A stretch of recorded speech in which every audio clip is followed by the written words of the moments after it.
رسول اللہ صلی اللہ علیہ وسلم نے فرمایا اربع من کن فیہ کان منافقا خالصا، کہ جس شخص کے اندر 4 عادتیں ہوں گی وہ خالص اور پکا منافق ہوگا، اور جس کے اندر ان میں سے کوئی ایک عادت ہوگی تو اس کے اندر نفاق کی ایک عادت ہوگی، یہاں تک کہ وہ اسے چھوڑ دے، اس سے باز آ جائے۔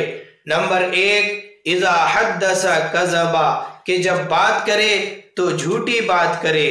نمبر 2، وَإِذَا عَاهَدَ غَدَرَ، کہ جب معاہدہ کرے تو توڑ ڈالے۔